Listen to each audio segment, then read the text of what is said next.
पाहाडेको घर तपाईँले यो कोठा देख्नु भएको छ, यो पाहाडेको घरमा जाँदैछ होइन। त्यहाँ तपाईँले देख्नुहुन्छ, तर त्यहाँभित्र त मेसिनहरू रहेछ। एकदम मलाई जहाँसम्म लाग्छ यो पुरानो खालको ऊ होला होइन, जुन यहाँबाट चाहिँ तपाईँहरूले हेर्नु त यो पुरानो खालको, जुन यहाँभित्र चाहिँ मेबी सायद केही मेसिनहरू छ जस्तो लाग्यो। अनि एकदम पुरानो खालको एकदम खिया लागेको यहाँ मेसिन पनि देखेँ मैले। त्यो सायद के हो अब मलाई नि यहाँ बाहिर लिएको छैन। एकदम पुरानो हो, एकदम पहिलाको स्टाइलमा यो नेपालको जस्तै होस्। गारोहरू पनि पुरानो स्टाइलमा लगाएको छ, पुरानो ठाउँ जस्तो लाग्यो घरहरू गरेको देख्दा पनि।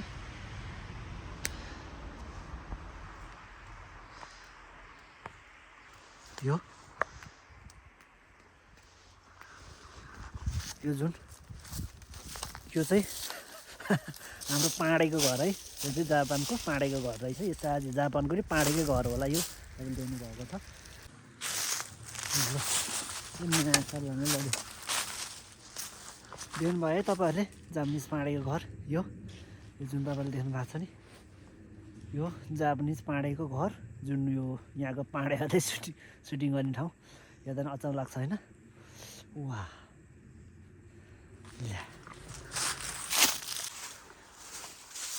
तपाईँहरू देखिहाल्नु भयो। आज मलाई अचम्म लागेको छ यो जुन म नेपाली हाम्रो जापानिज पाहाडे घरमा आइपुगेको छु होइन।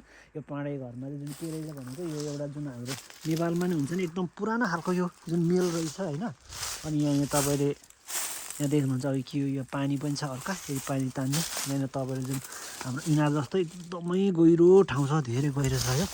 अनि तपाईँले भित्र देख्न सक्नुहुन्छ यहाँनिर जानेर चाहिँ अब एकदम हेर्नु पुरानो स्टाइलको छ क्या यो होइन। घर यस्तो एकदम पुरानो स्टाइलको।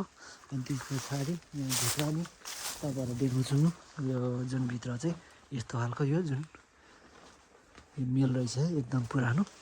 मैले यहाँ आइकन हेर्नु पहिलोचोटि। अनि नेपाल जस्तै यो यस्तो यो जस्ता चाहिँ जुन मैले एकदम कमै मात्रामा देख्छु यहाँनिर आज पहिलोचोटि देखेँ। तपाईँहरू यस्तो जापानको पुरानो चिजहरू देख्नुभयो भने कमेन्ट गर्नु होला है त।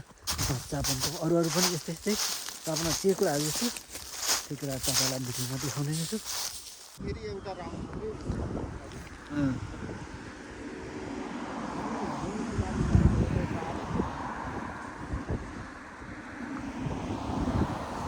अनि मैले यो पारी पनि ठ्याक्क देखेँ। हाम्रो नेपालमा एकदम लङ रुटहरूमा जाँदाखेरि बाटोमा यो पसलहरू जस्तो देखिन्छ नि त्यस्तो मैले चाहिँ तपाईँहरूलाई यहाँ बिस्तारै कुदेर देखाउँछु। फेरि अहिले पनि त्यही पुरानै थियो, यहाँ पनि पुरानै रहेछ। सायद पहिला मेबी यहाँनिर सायद केही पसलहरू पनि राखेको हुनसक्छ जस्तो लाग्यो मलाई हेर्दाखेरि चाहिँ। अनि अगाडि हिजो पनि मैले कप मिररमा नै देखाएको थिएँ नि, त्यो सिसा जुन गाडी आएको छ। अनि यो अलिकति अब विचार गरेर हिँड्नु पऱ्यो, किनकि टर्निङमा छु, गाडीले झ्याम हान्न सक्छ। आफ्नो ज्यानको त ख्याल गर्नु पऱ्यो। आज एकदम मौसम एकदम सफा छ। अनि यहाँनिर जङ्गलभित्रै भयो भने एउटा यता चाहिँ कति राम्रो घर रहेछ यहाँनिर। ल यस्तो छ हाम्रो यहाँ सिक्किमभित्रको ठाउँ है।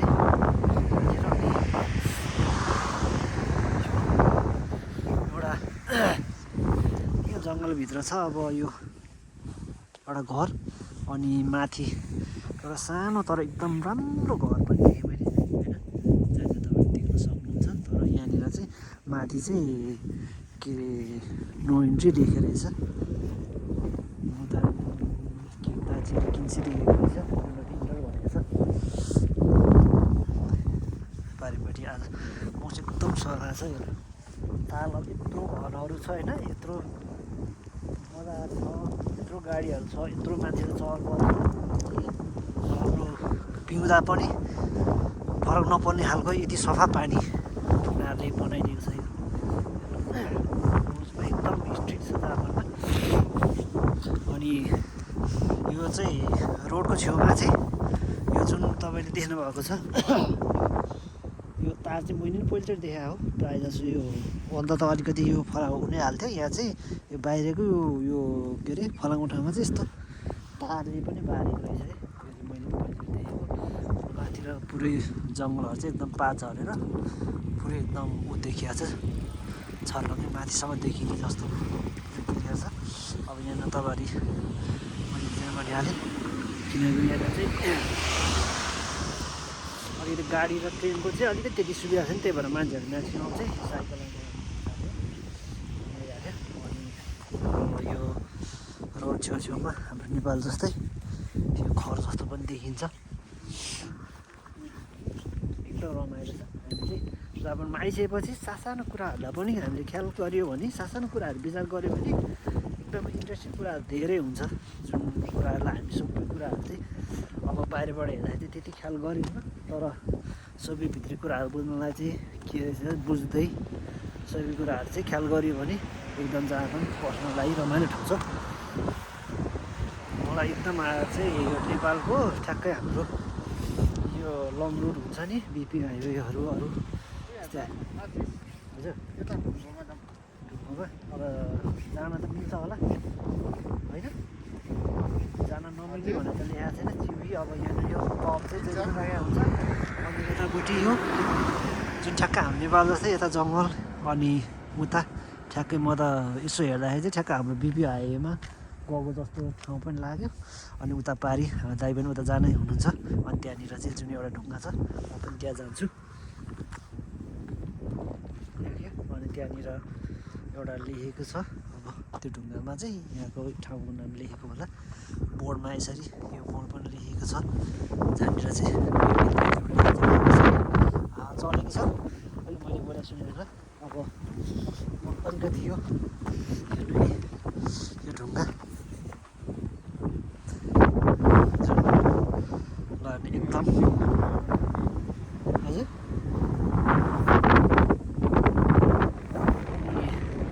यो ठ्याक्क ढुङ्गाबाट एकदम पुरै तपाईँलाई म चारैतिरको देखाउँछु।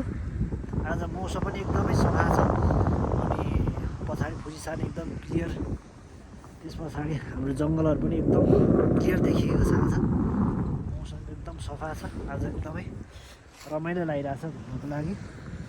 दियोस् ए उता तल झन् रमाइलो रहेछ, उता तल झन् रमाइलो रहेछ ल। वाउ ए माझी